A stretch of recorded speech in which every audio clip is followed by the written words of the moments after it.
जय जय जय जय शाश्वतम् आदिनाद ब्रह्म ओंकार शाश्वतम्। अभिमान छोड़ के भक्त एक से एक हुए। एक तो हमने प्रसंग सुना कि अर्जुन को अभिमान हुआ कि मुझसे बड़ा भक्त कोई नहीं। तो अर्जुन कहने लगा भगवान कृष्ण से कि मेरे से बड़ा आपका कोई भक्त नहीं। भगवान कृष्ण ने कहा कि एक से एक दुनिया में पड़े हैं। तो बोले एक हाथ दिखाई, ले गए उनको राजा मोरध्वज के यहां। राजा मोरध्वज के यहां ले गए। भगवान कृष्ण साधु बने, अर्जुन को शेर बनाया और भिक्षाम देहि की आवाज लगाई। भिक्षाम देहि कहा, राजा आए, बोले कि नहीं मेरा शेर भी खाएगा। तो शेर क्या खाएगा? तो शेर तुम्हारे बेटे का मांस खाएगा, तुम खिला नहीं सकते। सामने पैर फैला के नहीं बैठते, कथा में पैर फैला के नहीं बैठते, या तो कुर्सी पे बैठते। बोली राजा रामचंद्र भगवान। भागवत में लिखा है अगर सामने पैर करेंगे तो पाप लगता है। हाँ, कुर्सी पे बैठते। बोली राजा रामचंद्र भगवान की जय। राजा मोरध्वज के यहां पहुंचे, साधु बन गए भगवान कृष्ण और शेर बना दिया अर्जुन को। भिक्षा लेके आए तो बोला कि नहीं मेरा शेर खाएगा और आपकी औकात नहीं कि मेरे शेर को खिला सके। तो बोले खिलाएंगे, क्या खाएगा? आपके बेटे का मांस खाएगा। अब तो हैरान हो गए कि ये संभव ही नहीं है, और वो भी दाहिने अंग का भाग खाएगा। और जब काटा जाए तो आंसू नहीं निकलना चाहिए आंखों से, और मां बाप आप ही उसे आरी से काटिए। अब ये लोग तो निराश हो गए कि आज तक हमारे यहां ऐसा नहीं हुआ कि कोई साधु लौट जाए। आज शायद दुर्भाग्य है कि संत हमारे दरवाजे से लौट जाएंगे। बेटा उधर से आया, पिताश्री शरीर नासवान है, आपकी मर्यादा घट जाए, आपका धर्म घट जाए, शरीर रह के क्या होगा, काटिए। बैठ गया बेटा, और माता पिता आरी चलाने लगे। बाएं आंख से आंसू निकल गया। संत रूपी भगवान कृष्ण कहते हैं कि हमारा सिर नहीं खाएगा, आंसू निकल गया है। हमने कहा था आंसू नहीं निकलना चाहिए। तो बायां भाग बोलता है कि हम इसलिए नहीं रो रहे कि हमें तकलीफ है, बल्कि हम इसलिए रो रहे कि दाहिने भाग को क्यों ये अधिकार मिला, मुझे क्यों नहीं। दाहिने भाग को आपका सिर खाएगा, मुझे क्यों नहीं खाएगा, इसलिए मैं रो रहा। और भगवान ने परीक्षा ली, अर्जुन भी समझ गए, फिर वो ठीक हो गए। आशीर्वाद दिया, लड़का फिर से ठीक हो गया, सब कुछ हुआ। ये तो सच्चे संत हैं, विश्वामित्र आए हैं। भाव अगर ठीक है तो डुप्लीकेट संत के चरण में भी गिरेंगे तो आशीर्वाद मिल जाएगा। वो संत अपनी करनी का फल भोगेगा, लेकिन आपकी श्रद्धा का फल आपको मिल जाएगा। राजा मोरध्वज कहीं चले जा रहे थे, रास्ते में कुछ चोर साधु के वेश में आ रहे थे। गेरुआ वस्त्र पहने कुछ चोर चले आ रहे थे।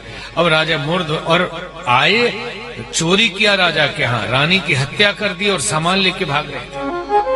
राजा मोरध्वज ने देखा, समझ गए कि ये चोर है, लेकिन साधु के वेश में है। रथ रोका, चरण पखारे, रथ में बिठाया। बाबा आप लोग बिना भोजन किए कहां जा रहे हैं? अब तो चोर लोग परेशान कि पकड़े गए। अब बोले चलिए हमारे यहाँ दक्षिणा लीजिए, भोजन करिए। लेके गए, भोजन कराने लगे। कमरे में जाके देखा पत्नी कटा हुआ है। अब भोजन कराने के बाद दक्षिणा भी दिया। अब चोरों से रहा नहीं गया, साधु वेश में थे। आखिरी में बोल दिया कि राजन हम लोग चोर हैं, आपकी पत्नी की हत्या हमने की। बोले पत्नी की हत्या जिसने की होगी, लेकिन संत वेश का भी इतना प्रताप है कि आपने खाना खाया और मैंने वो जूठा हुआ जल पत्नी के गले पे डाल दिया, वो ठीक हो गई, वो जिंदा हो गई। और अभी आप साधु वेश में, मैं आपको कुछ नहीं करूंगा, दक्षिणा लेके विदा होइए, पुलिस आपका इंतजाम करेगी। जब आप असली रूप में आएंगे तो आपके ऊपर मुकदमा चलेगा।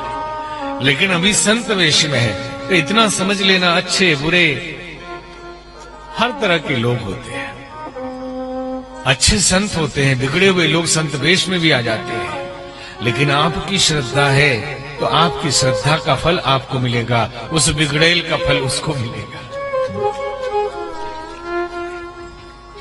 अब मौसम आज धन नहीं दूजा, संत आए हैं, ये सोच के बार बार आंखों से सुधार बहाते हैं राजा दशरथ और कहते हैं कि मेरे जैसा दूसरा कोई धन्य नहीं। तो सोचते हैं कि आए क्यों, कोई कारण तो होगा। कहीं कारण आगमन तुम्हारा, आपके आने का कारण क्या है? कहूं सकरत न लाओ बारा, आप कहें हम पूरा करेंगे, तुरंत आदेश का पालन होगा। तो विश्वामित्र मुनि ने कहा, असुर समूह सतावहि मोहि, असुर समूह सतावहि मोहि, मैं जाचन आयौ विप्तो, मैं जाचन आयौ विप्तो, असुर समूह अनुज समेत देहु रघुनाथा,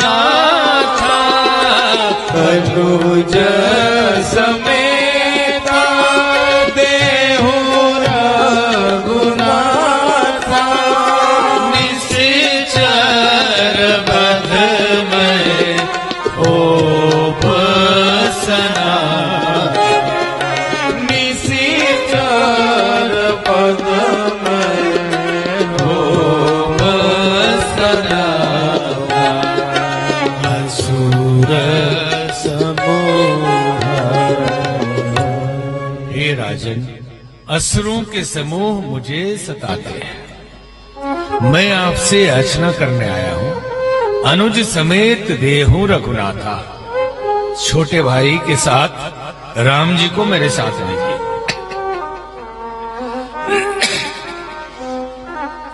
एक तो भारत का ऋषि किसी राजा से कुछ मांगता नहीं था।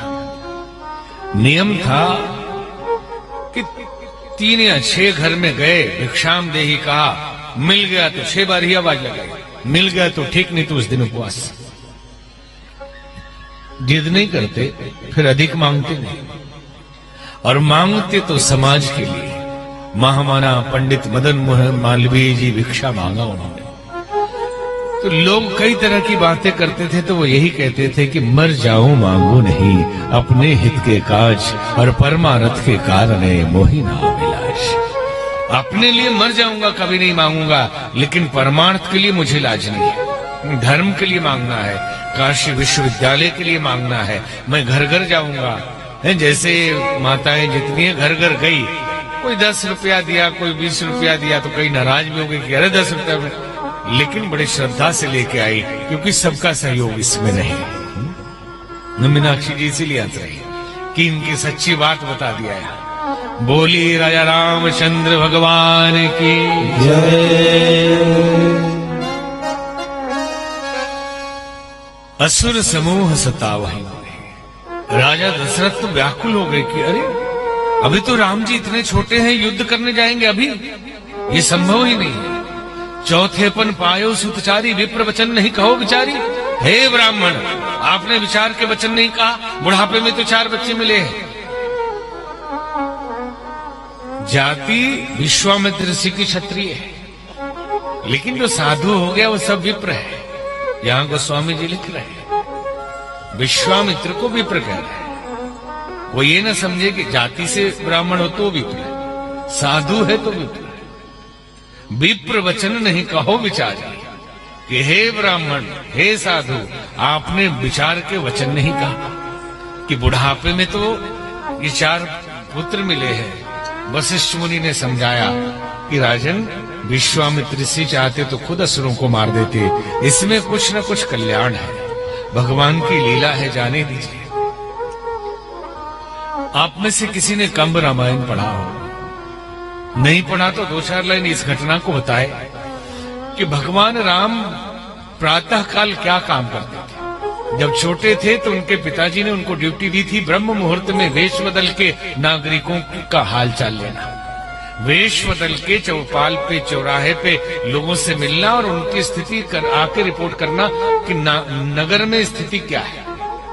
गुप्तचर का काम करते थे राम जी। ये कंब रामायण में लिखा है। और जब ये समय आया तो जब राजा दशरथ ने मना कर दिया, बोली राजा रामचंद्र भगवान की जय। इधर ऊपर ले आओ। देखिए भाई, आचार्य शांतनु जी महाराज बहुत श्रेष्ठ संत है, हमारा तो पुराना संबंध है, यही कथा चल रही है मोती महल में। बोली राजा रामचंद्र भगवान की जय।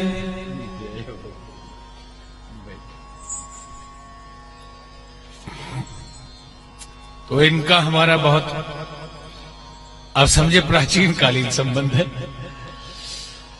तो प्रसंग ये चल रहा था। बहुत बहुत धन्यवाद, बहुत स्वागत आपका कि कंब रामायण में यह वर्णन आता है कि जब राजा दशरथ ने मना कर दिया कि बालक हमारे छोटे हैं, इनको कैसे ले जाएंगे, तो भगवान राम स्वयं आगे आए और उन्होंने कहा, पिताश्री मेरे परीक्षण का मौका है, मुझे जाने दीजिए।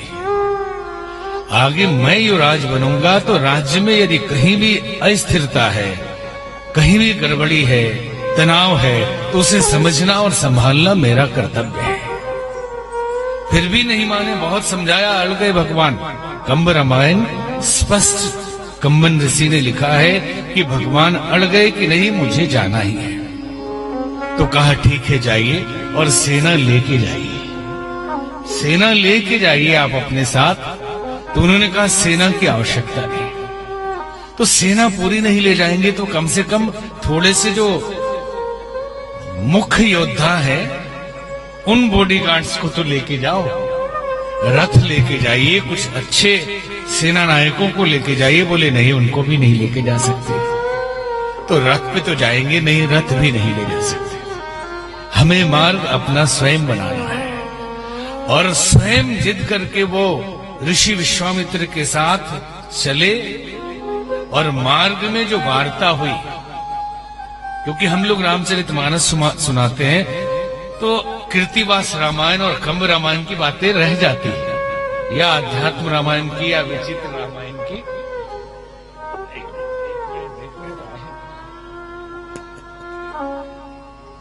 आइए शांतनु जी महाराज, आपका भी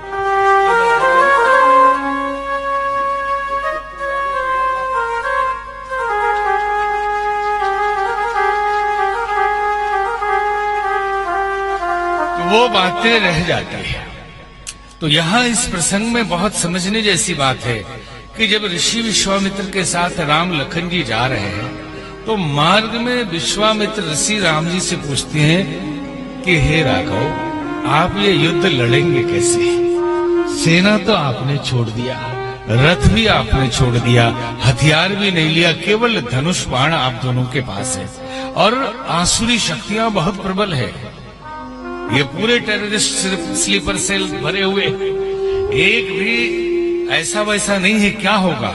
आप सोच रहे मारीच और सुबाहु ही है, पूरे उनके भरे हुए हैं। तो भगवान राम ने पूछना शुरू किया कि जंगलों में जो लोग जो रहते हैं वो कौन रहते हैं? तो बोले वनवासी हैं, वन में रहते हैं इसलिए वनवासी हैं। वो करते क्या है? तो मिट्टी के बर्तन बनाते। अच्छा, लकड़ी का काम भी करते हैं? हाँ, लकड़ी का काम रथ बना सकते हैं, हाँ बना सकते हैं। लोहे का काम भी करते हैं, तो धनुष बाण बना सकते हैं, बना सकते हैं। तुम हमारा काम हो गया।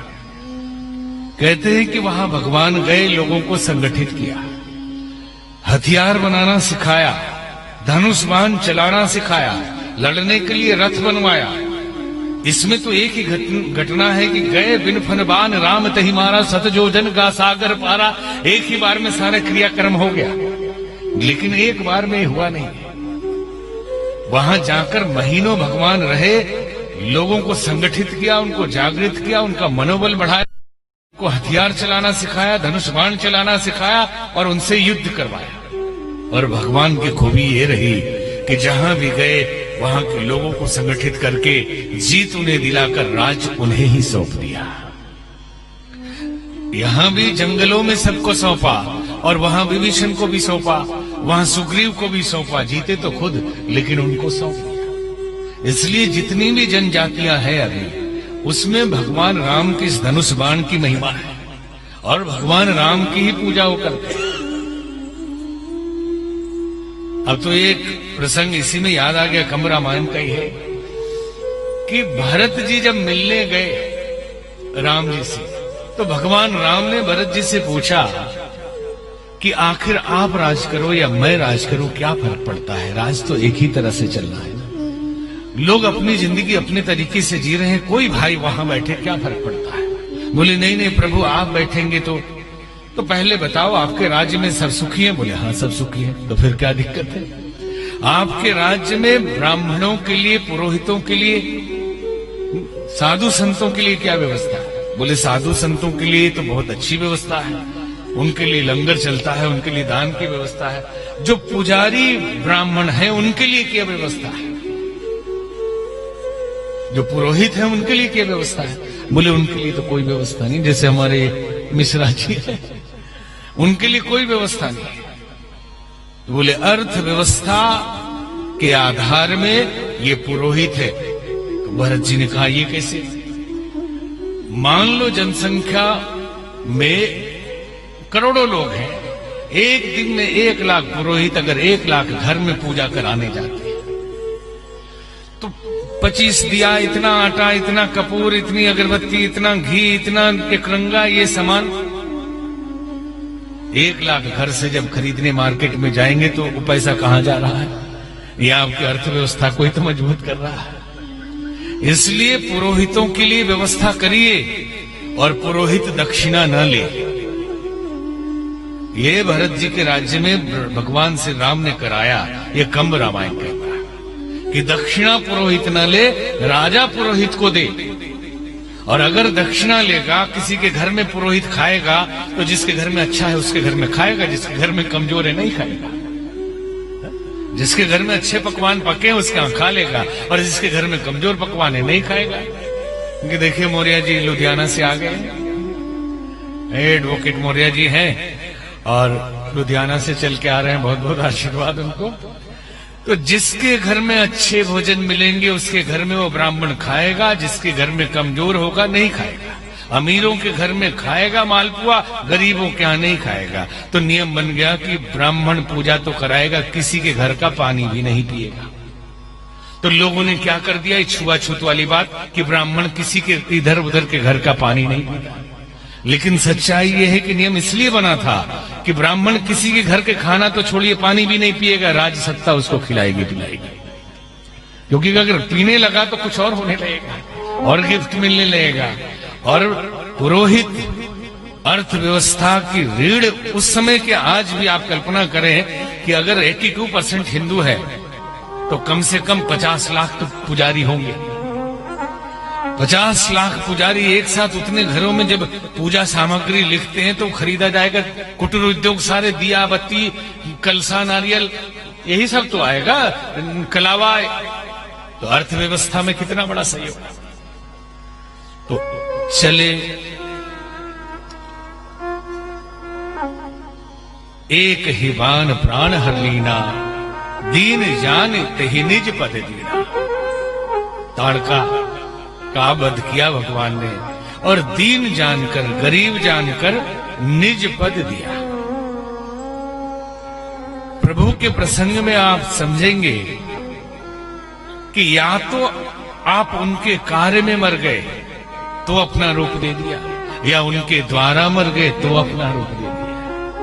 यदि उनके हाथ से मर गया, या बाली हो या रावण हो, या उनके कार्य में मर गए, या पूतना हो या ये हो।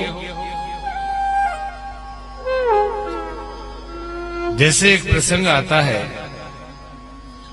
कि भगवान के लिए जटायु मरा, तो जटायु को भगवान कहते हैं कि जाओ जाओ हे गिद्धराज, मेरे पिता के लोग। तो बोले ठीक है, मैं जा रहा हूं, आपके पिता के लोग जा रहा हूं, लेकिन बताना नहीं कि सीता जी को रावण हरण करके ले गया। बोले क्यों नहीं बताऊंगा? तो बोला यदि मैं राम हूं तो स्वयं रावण जाकर बताएगा, मतलब रावण को भी वहीं भेजने वाला।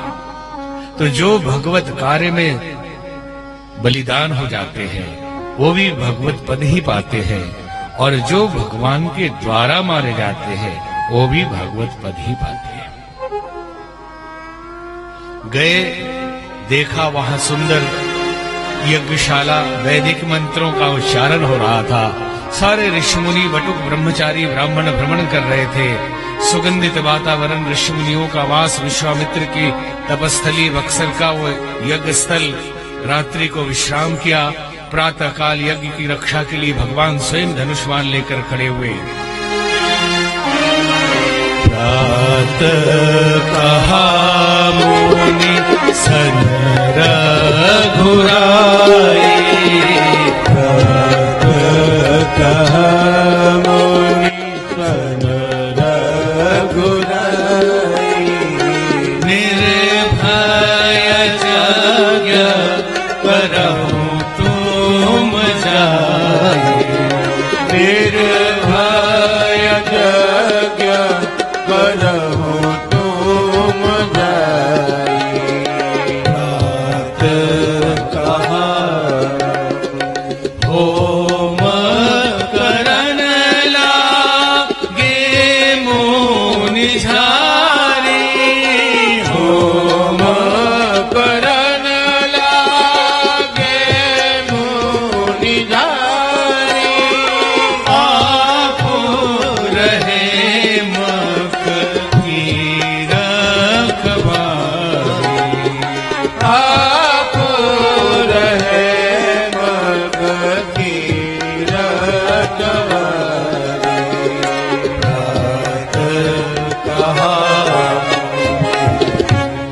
प्रातः काल भगवान स्वयं धनुष बाण लेकर यज्ञ की रक्षा के लिए खड़े हो गए। यज्ञ प्रारंभ हुआ। सुबाहु को तो मार दिया, और मारिश के लिए कहते हैं बिनु फर बाण राम तही मारा, सत जोजन का सागर पारा। आज साहित्य पढ़ के बड़ा भ्रम हो जाता है कि किसमें सच्चा लिखा है, किसमें झूठा लिखा है, क्योंकि एक किताब लिखने के लिए 10 किताबें उठाई, नई किताब बन गई। ये इसलिए यहां बोलने की इच्छा हुई क्योंकि कई किताबों में मिला इसी चौपाई का वर्णन करके कि मॉरिशस का नाम मारिच के नाम पे पड़ा है। और मजेदार बात है कि बार बार हमने कहा कि मॉरिशस में काफी लोग देख रहे हैं ये कथा अभी, और उन्होंने कहा था मॉरिशस का जिक्र करिए, तो लिखा है उसमें कि मॉरिशस का नाम मारिच के नाम पर पड़ा। कैसे? बिन फर बाण राम तही मारा, सत जोजन का सागर पारा। जब मारा तो समुद्र पार जाके उस टापू पर गिरा मारिच, और उसके नाम पे मॉरिशस पड़ गया। जबकि फ्रांस के गवर्नर लाबोदेन मॉरिस के नाम पर मॉरिशस का नाम है। तो किताबों में क्या है पता नहीं, और कितने लोग तो कहते हैं अरे आपको क्या पता, वहां की राष्ट्रभाषा भोजपुरी है। अरे कहाँ भोजपुरी है?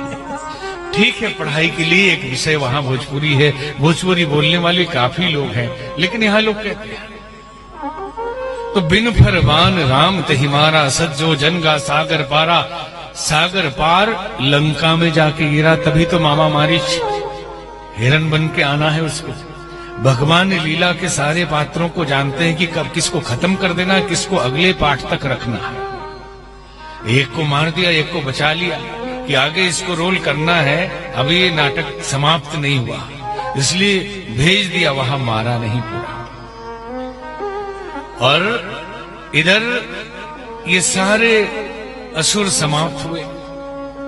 घटना एक घटी, धनुष जग सुनी, रघुकुल नाथा हर्ष चले मुनिवर के साथा। जनकपुर से एक संदेश आया, धनुष यज्ञ का निमंत्रण आया और हर्षित होकर दोनों भाई चले। तो कई संत कहते हैं कि क्या भगवान राम को निमंत्रण नहीं मिला था? अगर निमंत्रण मिला था तो वो अपने अयोध्या के उस निमंत्रण पे क्यों नहीं गए? मुनि के साथ क्यों गए? तो किसी ने कहा कि किसी को निमंत्रण नहीं मिला था। दीप दीप के भूपति नाना, आए सुनिए हम पन उठाना, कि हमने जो प्रतिज्ञा ली है वो सुनकर लोग आए हैं, निमंत्रण किसी को नहीं है। लेकिन बिना निमंत्रण का तो था नहीं। तो कई संत अलग अलग व्याख्या करते। हमने कहीं सुना कि एक संत ने कहा कि राजा जनक शिकार खेलने के लिए एक बार निकले और शिकार करते करते अवध की मिथिला की सीमा से अवध की सीमा में आ गए। हिरण का शिकार करना था और बाण एक गाय को लग गई। गाय को जैसे ही बाण लगी, गाय मर गई और गौ हत्या का पाप लग गया।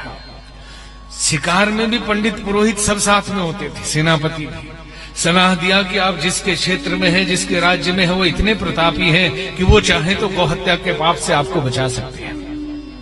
गए मंत्रीगण मिलने, राजा दशरथ से मिले, जाके घटना बताई।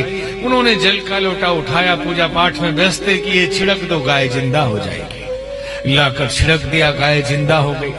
तो कहते हैं कि राजा जनक ने ये विचार किया होगा कि वो इतने व्यस्त हैं कि अपने कर्मचारी को भेज दिया, कर्मचारी ने जल छिड़क दिया तो गाय जिंदा हो गई। अगर अभी भी व्यस्त होंगे और धनुष यज्ञ सुन के आएंगे तो ना आ पाए, अपने कर्मचारी को भेज दिया और कर्मचारी ने धनुष तोड़ दिया तो सीते जी के विवाह कर्मचारी से तो नहीं कर सकते। इसलिए उनको नहीं भेजा निमंत्रण, डर के मारे कि कहीं किसी कर्मचारी को भेज दिए, जाओ धनुष तोड़ के आ जाओ, तो गड़बड़ हो जाएगा।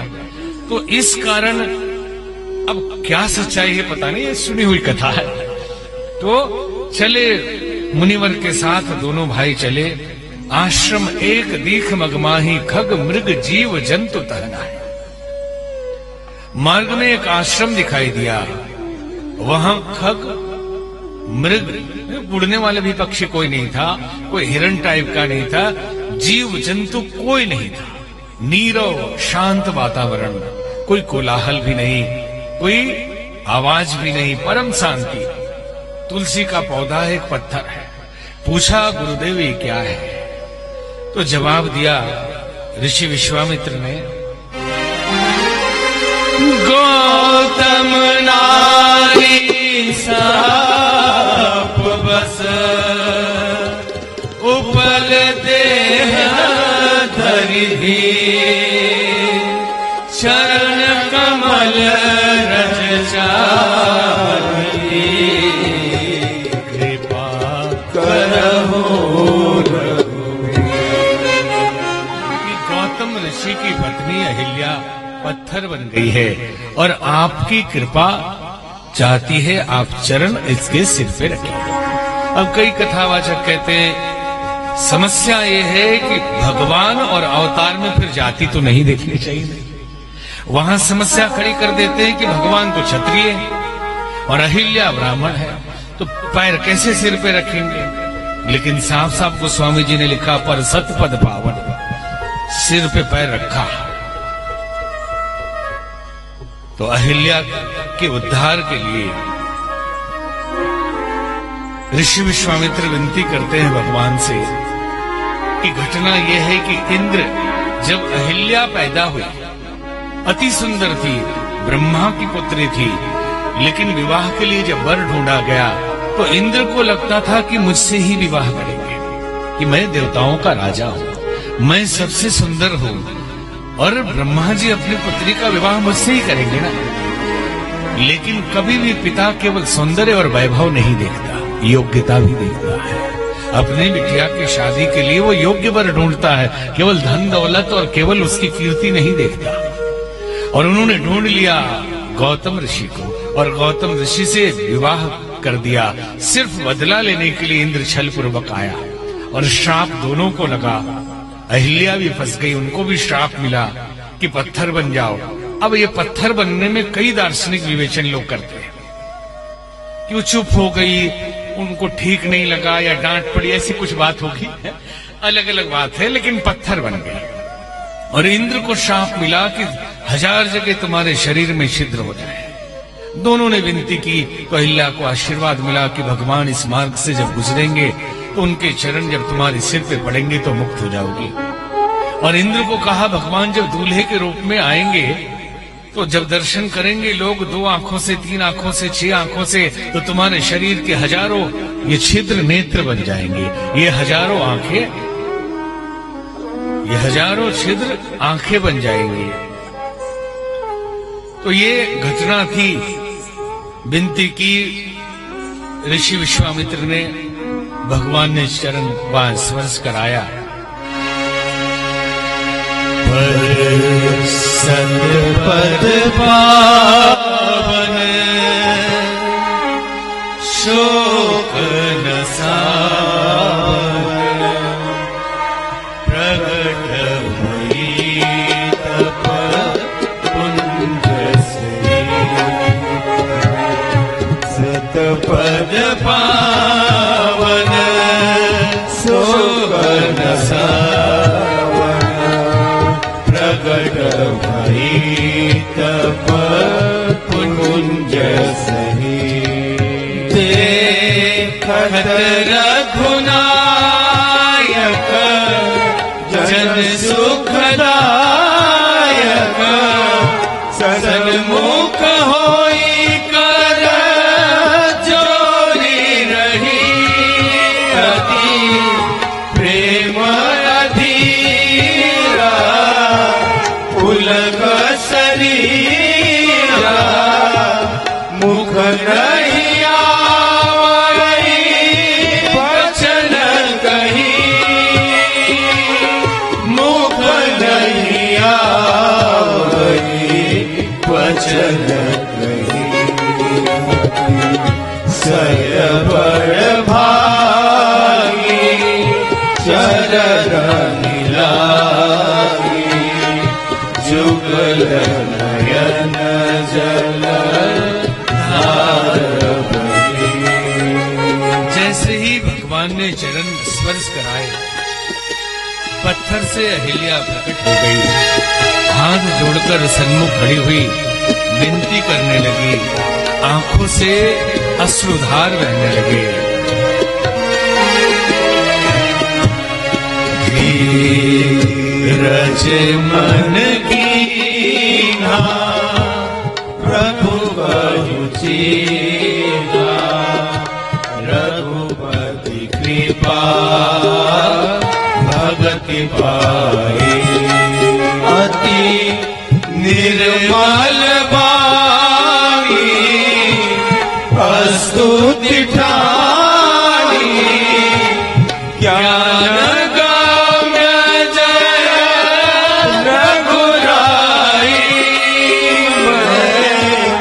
रानी अपावन प्रभु जग पावन।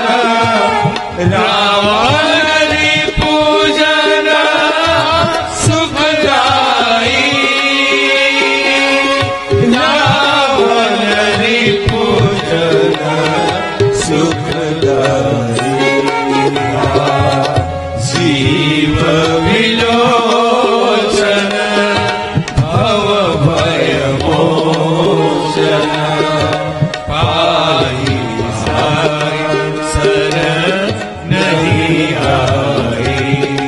मन में धीरज किया और प्रभु को पहचानी। निर्मल वाणी से स्तुति करने लगी कि हे प्रभु, हे राजीव लोचन, मैं आपके शरण में आई हूँ। प्रभु मेरी रक्षा कीजिए, प्रभु मेरी रक्षा कीजिए। मुनि शाप जो दीना अति भल कीना। परम अनुग्रह मैं माना। देखऊं हरि लोचन पवन भय मोचन। यही लाभ संकर जाना। ती प्रभु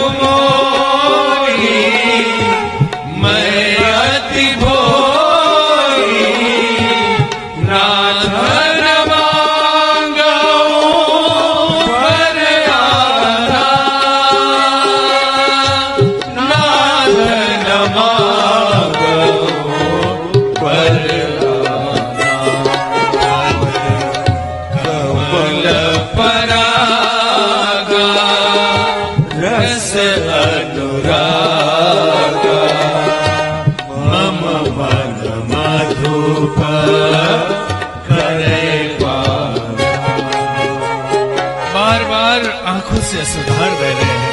रोती है, भाव विभोर है, अपने भाग्य को सराहती है और कहती है कि मुझे उस समय तकलीफ तो हुई थी, पीड़ा हुई थी, कष्ट हुआ था कि मुनि ने मुझे श्राप दे दिया, मुझसे भूल हुई है और इन्होंने ये समझा नहीं। उन्होंने उस समय जो श्राप दिया बहुत भला किया। मुनि ने जो श्राप दिया बहुत भला किया। परम अनुग्रह मेरे ऊपर हुआ कि भगवान के चरण, जिनके दर्शन के लिए शंकर भगवान लालायित रहते हैं, भाव विभोर होते रहते हैं, इंतजार करते रहते हैं, आज उन्हीं के दर्शन मुझे सहज भाव से हो गए कि प्रभु आपसे एक ही विनती है मेरी कि मेरा मन रूपी भंवरा आपके कमल पराग का रसपान हमेशा करता रहे, ऐसी कृपा करो।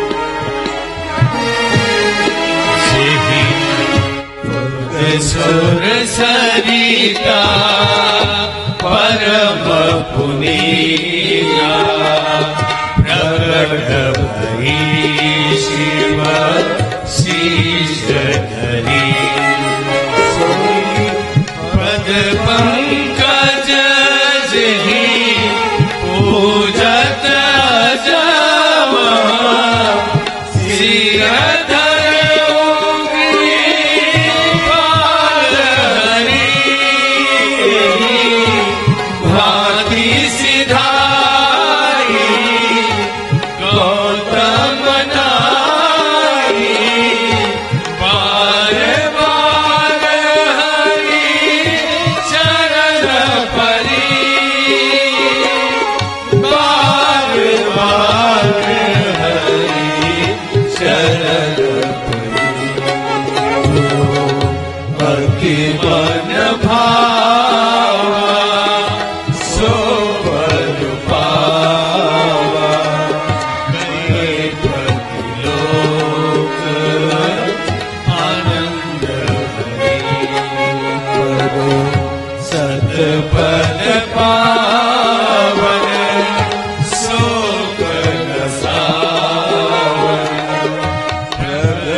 कहती है कि जिन चरणों से गंगा जी निकली,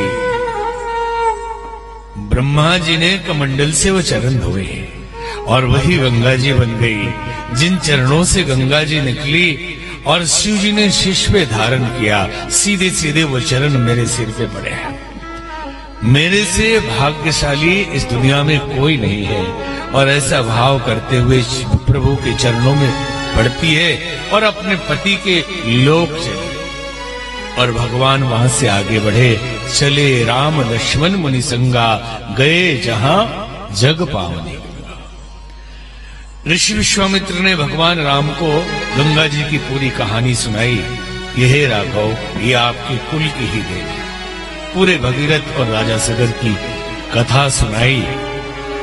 भगवान आगे बढ़े, जनकपुर की ओर चले जा रहे हैं। सुंदर भवन मकान, सृष्टि वणिकों के मकान भी ऐसे हैं जिसमें मणियां जड़ी हुई है और बाग बगीचा सुंदर देखते हुए आगे बढ़ते हैं।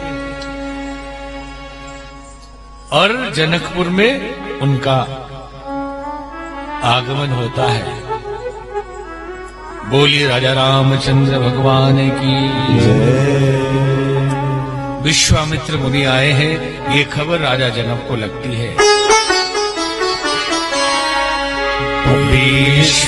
विश्वामित्र महामुनिया,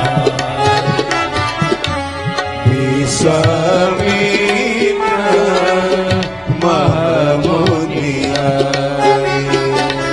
समाचार मिथिलापति पाए, समाचार मिथिलापति पाए, कीन्ह प्रणाम चरण धरि माता, कीन्ह प्रणाम चरण धरि माता, दीन आशीष मुदित मुनि नाथा,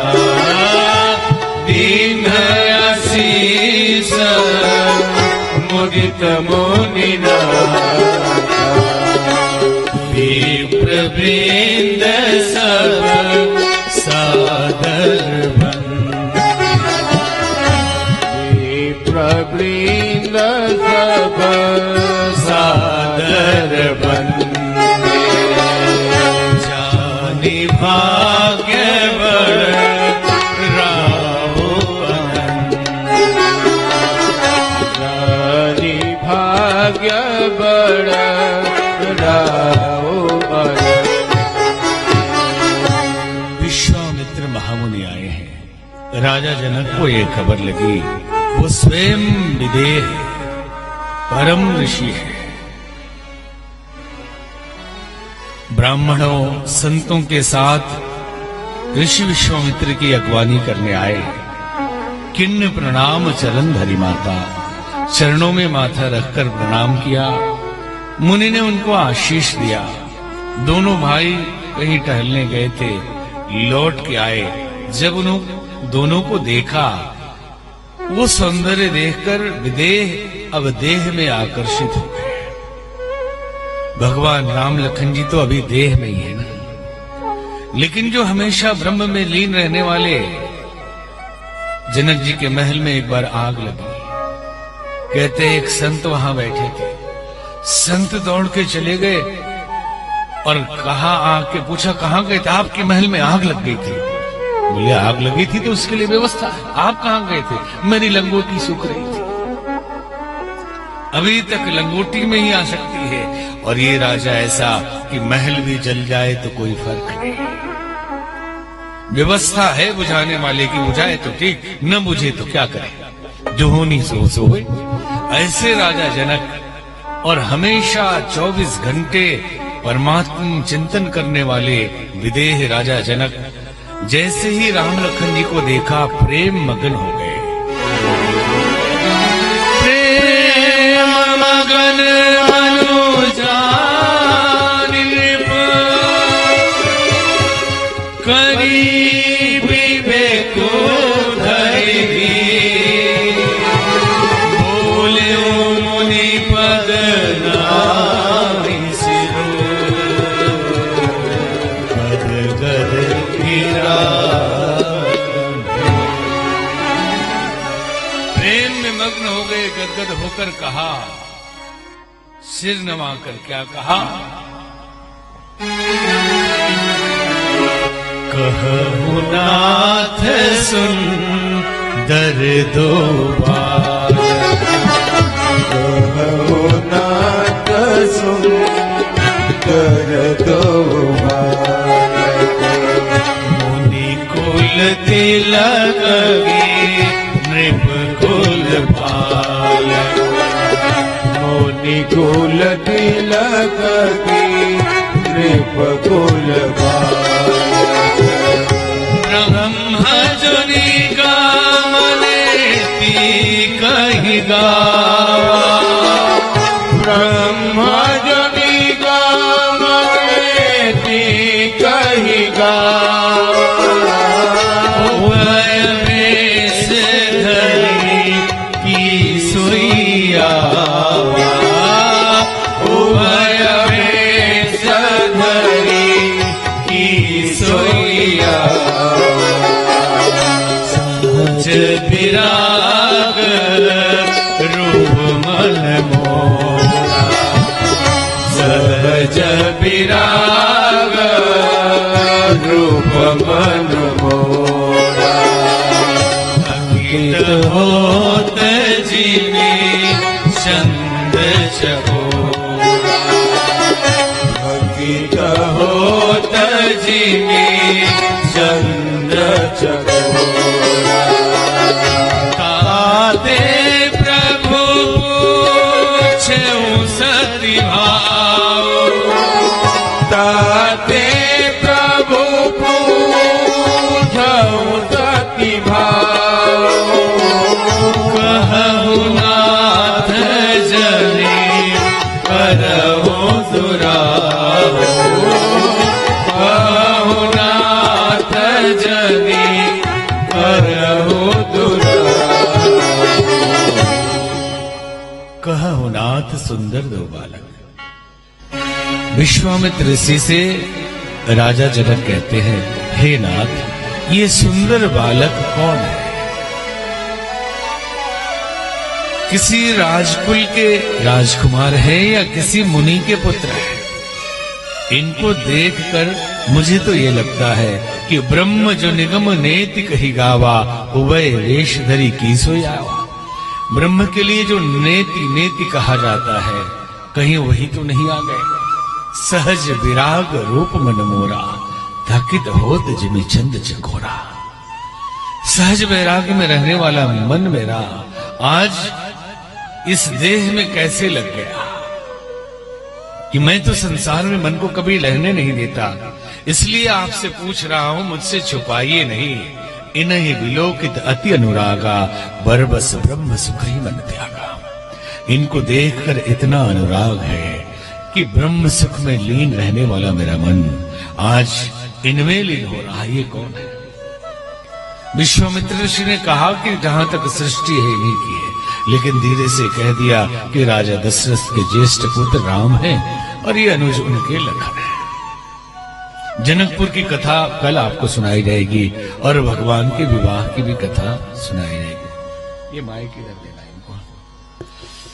परम सौभाग्य है, पावन भगवान श्री राम की कथा का श्रवण आप सब कर रहे हैं। सत्संग का लाभ मिल रहा है। डीआईजी स्टैम्प रामानंद सिंह जी तो यजमान ही है एक दिन के, तो वो भी हैं कहीं कहीं बैठे हुए हैं, तो बहुत बहुत उनको भी आशीर्वाद है। प्रभुनाथ राय जी तो बैठे ही थे भैया, अभी लग रहा है खिसक गए।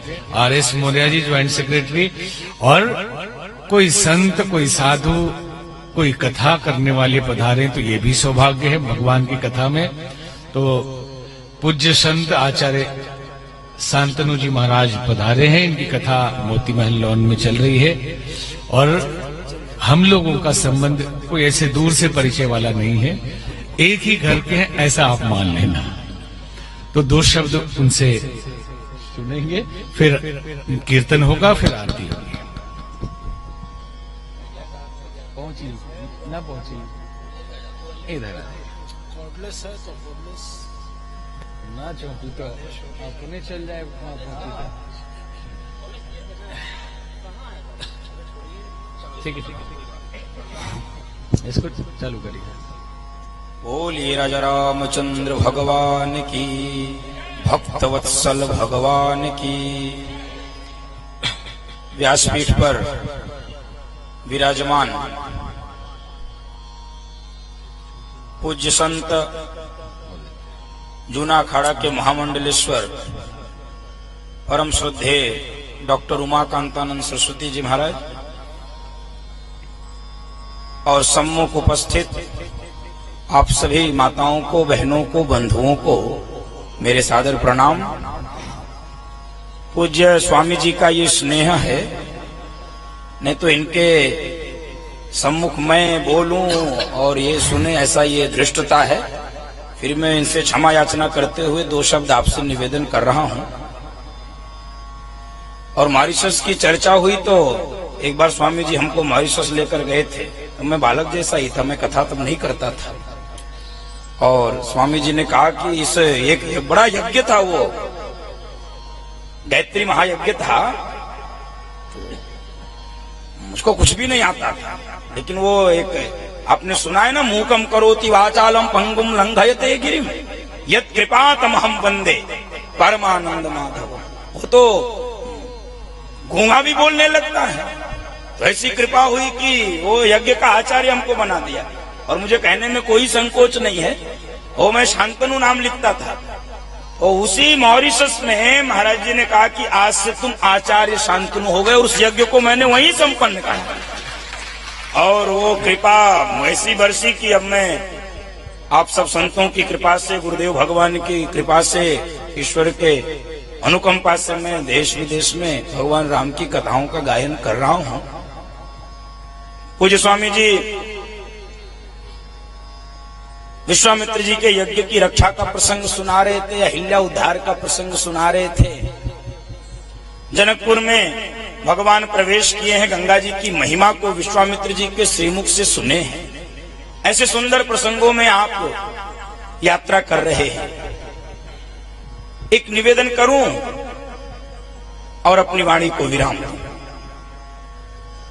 अहिल्या जी के प्रसंग में कौन सी ऐसी बात है जिससे हम सबका तादाद में जुड़ सकता है? अहिल्या जी से पाप हुआ ऐसा लोग कहते हैं, लेकिन अहिल्या जी को अब पापनी कौन कह सकता है? जिस पापनी को तारने के लिए भगवान राम स्वयं चलकर आए हैं, अब उसको पापनी कहने का अपराध कौन करेगा? तो ये कैसा पाप है कि भगवान राम स्वयं चलकर आए हैं? तो ये पाप नहीं, कुछ और है। बंधुओं माताओं, अहिल्या जी से पाप तो हुआ था, लेकिन अहिल्या जी ने एक काम बहुत बढ़िया किया था। वही निवेदन आपसे कर रहा हूं। यदि जीवन में कभी पाप हो जाए तो पाप को छिपाइए मत। हम ठीक उल्टा करते हैं। 10 रुपए का दान देते हैं, 1000 बार चाहते हैं मेरा नाम लिया जाए, और बड़ा से बड़ा पाप करते हैं, उसको डकार जाते हैं। कोई जान नहीं पाए, पड़ोसी भी नहीं जान पाए, घर वाले भी नहीं जान पाए। ठीक उल्टा करते हैं। अरे 10 रुपए तो छोड़ो, मरघट में भी हैंडपंप लगवाते हैं, उस पर भी नाम लिखवा देते हैं, मैंने दिया, मैंने किया। ऐसा अभ्यास है हम सबका, मैं भी उसमें सम्मिलित हूं, वो आपको अलग नहीं कर रहा हूं। और बड़ा से बड़ा पाप करते हैं, उसको डकार जाते हैं। अहिल्या जी के प्रसंग से एक सूत्र यह है कि जब भी जीवन में पाप हो जाए, पाप को छिपाइए मत। किसी गुरु के, किसी संत के, जिसके प्रति भी आपकी श्रद्धा जमती हो, विश्वास टिकता हो, उसके चरणों में बैठकर निवेदन करिए कि गुरुजी चाहते तो नहीं थे, लेकिन ये पाप हो गया, अब मुझे क्षमा कर दो। बंधुओं माताओं, निवेदन कर रहा हूं, आप उस पाप से विमोचन हो जाओ, विमुक्त हो जाओ। पाप को छिपाइए नहीं। पाप हो जाए तो उसको प्रकट कर दीजिए कि मैं चाहता नहीं था, हो गया। और पाप को जब आप प्रकट कर दोगे तो भगवान आपको एक छूट देता है। ये ऐसा समझ लो, ये शीतकाल का ऑफर है आपके लिए। क्या ऑफर है? वो कहता है कि पाप करो। भगवान पाप करने की छूट दे रहा है, लेकिन कहता है रोज नया नया करो।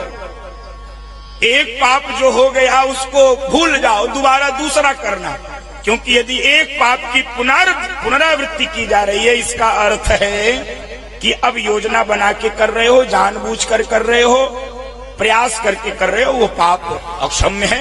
इसलिए जब भी पाप हो जाए, किसी गुरु के, किसी संत के, किसी श्रेष्ठ महात्मा के चरणों में बैठकर प्रकट कर दीजिए, पाप से बच जाओगे।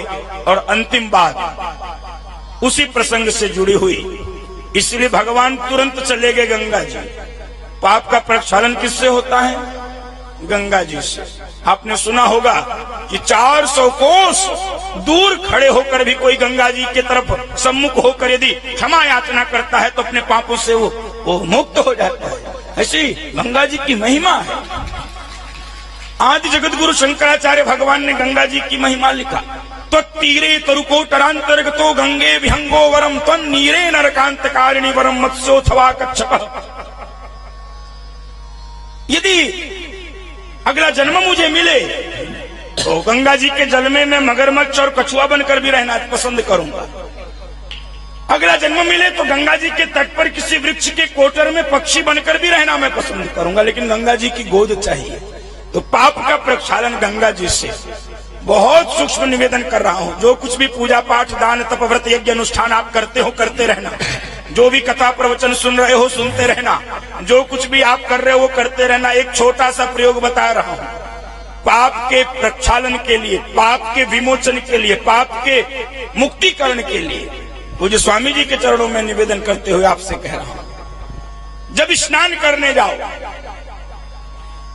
तो गंगा स्नान तो प्रतिदिन कर नहीं सकते, करना चाहिए, संभव नहीं। लखनऊ में, गोमती नगर में तो गंगा बहती नहीं है, तो जाओगे कैसे? तो मैं निवेदन कर रहा हूं, गंगा जी आप नहीं जा सकते, लेकिन गंगा जी आपके स्नानगार में आ सकती है, आपके बाथरूम में आ सकती है। आप कहोगे कैसे आएंगी भाई? कोई पाइपलाइन तो सरकार ने बिछाई नहीं है। सरकार ने नहीं बिछाई, आप बिछा सकते हो। कुछ काम सरकारी नहीं करती, आप भी कर सकते हो। कैसे करोगे? जब स्नान के लिए जाइए तो बाल्टी के जल को स्पर्श करिए, और 7 बार बोलिए हर हर गंगे जय शिव शंकर।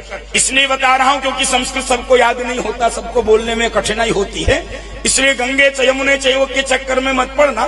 7 बार बोलो हर हर गंगे जय शिव शंकर, हर हर गंगे जय शिव शंकर, हर हर गंगे जय शिव शंकर। और बंधुओं माताओं, उसके बाद बाल्टी के जल को शरीर पर डालो और विश्वास मानो, जब आप नहा के निकलोगे तो आपको लगेगा हरिद्वार की हर की पौड़ी से नहा के आ रहे हैं, तीर्थराज प्रयाग के संगम से स्नान करके आ रहे हैं। ऐसा निवेदन आपसे कर रहा हूं। पूज्य स्वामी जी ने ये अवसर हमको दिया, आपके सामने मैं 2 शब्द निवेदन कर पाया। आपके श्री चरणों में बहुत प्रणाम और आप सबके भीतर बैठे हुए अपने राम को प्रणाम करते हुए आपके प्रति अनंत मंगल कामनाएं प्रेषित करता हूं। जय सिया राम। बहुत बहुत धन्यवाद। शांतनु जी बैठिए। बोली राजा रामचंद्र भगवान की जय। कीर्तन सुनाओ भाई।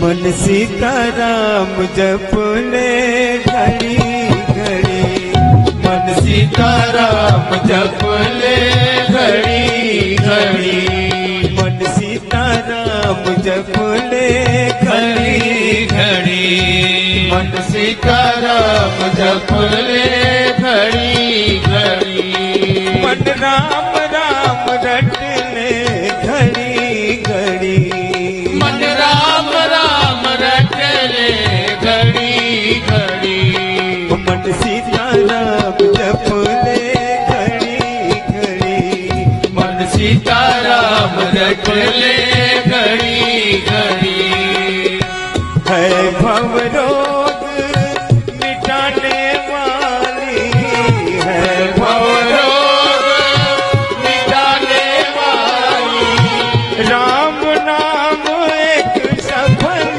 जड़ी, मन सीताराम जपले घड़ी घड़ी, मन सीताराम जपले घड़ी घड़ी, मन राम राम रटले घड़ी घड़ी, मन राम राम रटले घड़ी घड़ी, मन सीताराम जपले घड़ी घड़ी, मन सीताराम जपले घड़ी घड़ी। बोली राजा रामचंद्र भगवान की जय। छोटे महाराज जी प्रयागराज से आए हैं, उनका भी बहुत बहुत अभिनंदन है। और यजमान लोग अपने ऊपर आ जाएं, बाकी लोग नीचे जहां हैं वहीं खड़े हो जाएं। हाँ, ध्यान दें, हमारे जो आज के यजमान हैं एसपी सिंह जी और हमारे जो माता जी हैं, तो हमारे जो तीनों यजमान हैं मंच पर आ जाएं और भागवत भगवान की पावन आरती करें और शेष सभी भक्त अपने अपने स्थान से आरती करेंगे। ओम वेदगंगवे प्रजनामे अष्टदशवीरगं सर्वगणगं सस्ते आत्मसनि प्रजा सनि पशु सनि लोक सनि अभय सनि अग्नि प्रजां बहुलां मे करोत्पन्नं पयोरेतो अस्मा सुजत।